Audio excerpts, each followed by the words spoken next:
Well, I have a lot of, career highs. I think being able to cover some of those championship moments was probably one that I will always remember. Being part of the Canadian finals, rodeo, being at the Calgary Stampede and being able to get sort of that first reaction from athletes as they achieved their life goals kind of became a real highlight for me.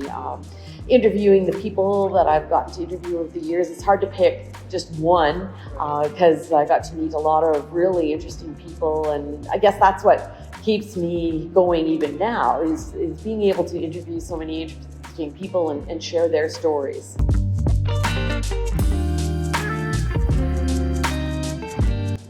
I grew up on a ranch in southern Alberta, so agriculture and rodeo were very much a part of my growing up. And, we went to rodeos since before I could remember probably. So that was always a part of it as well as agriculture. I think one of the major steps that kind of steered me in the direction of broadcasting probably was being involved in a 4-H program, and public speaking is a big part of that. So I got involved in public speaking and kind of doing that.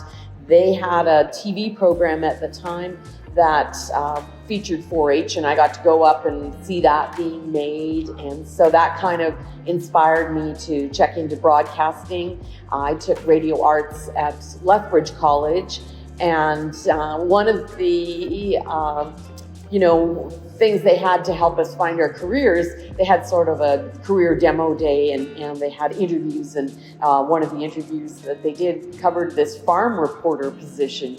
And I thought, whoa, wouldn't that be fun? And yeah, I did start out in regular reporting, but then because of my ag background, a teacher connected me with someone up here looking for somebody with an ag and rodeo background. And yeah, that's how I got connected and ended up here.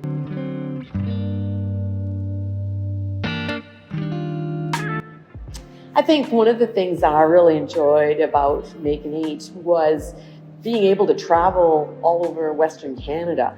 We went to some very small places. I can remember going up to High Prairie. They had a rodeo up there, and we stopped after what seemed like a very long journey, and we were only halfway through the whole province of Alberta. It made you realize how big the province was. We got to go to Vancouver. In fact, I was at a rodeo in Vancouver the week before I got married, and so for a rodeo. And so just the places we got to meet people from each of those communities and see how big the rodeo was in their calendar every year. So I think, meeting the people and getting to those places. Obviously, doing the Canadian Finals rodeo is always a big highlight. Got to work with a well-known rodeo announcer, Bob Tallman. He came up, we put it on satellite. We were one of the first to actually put rodeo up in the big screen at Edmonton. And so there were a few things that maybe we helped do to advance the sport that maybe had an impact on the sports coverage now that you see it everywhere.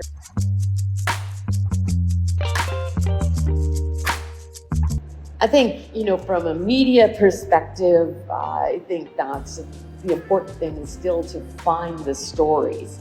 I know even before I was inducted, I always enjoyed coming to the Hall of Fame induction banquet because there were so many great stories. It's just inspiring to hear about these athletes rising to that level of success and the dedication that they have. So I think being able to share those stories is a real privilege. So for young people, I guess it's always important to share your dreams and then try and pursue them, because you never know where it will lead you. I was a kid from a small town and never thought that I would be able to interview people on the major stage and see athletes that are also from small towns, achieving great heights because of their dedication. So, just be dedicated to whatever craft you're pursuing and keep at it.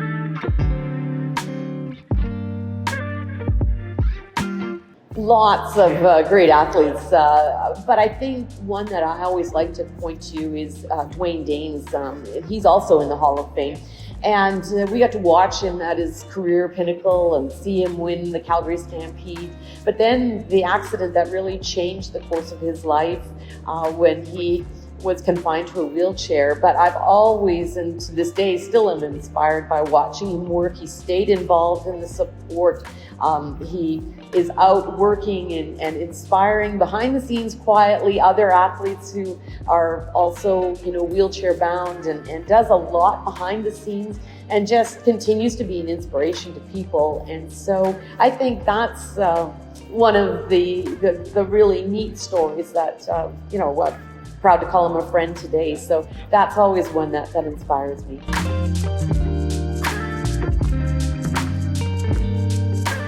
Well, first of all, we're really proud to have this facility in our Red Deer community. I think it's a perfect place for it because it's right on the highway in sort of the middle of the southern, the populated part of the province. I think the hall is really important because we have had a lot of athletes from Alberta go to major stages around the world or even make a difference in their sport at the local level. And to ensure the future of sport, I think we need to be able to look back and see what people have done and hear their stories, see how they've gone and what they've put into the various sports. And so to have a place where those stories are preserved, where we celebrate sports, where we celebrate achievement, where we celebrate participation in all kinds of sports, I think that is really important.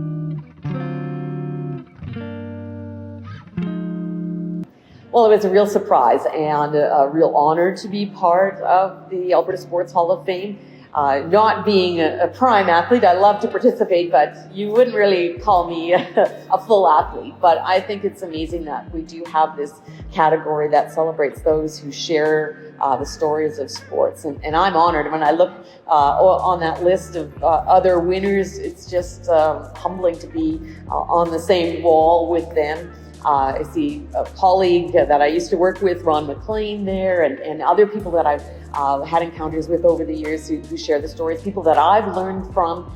And I just count it a privilege and an honor to be part of this. It means a lot.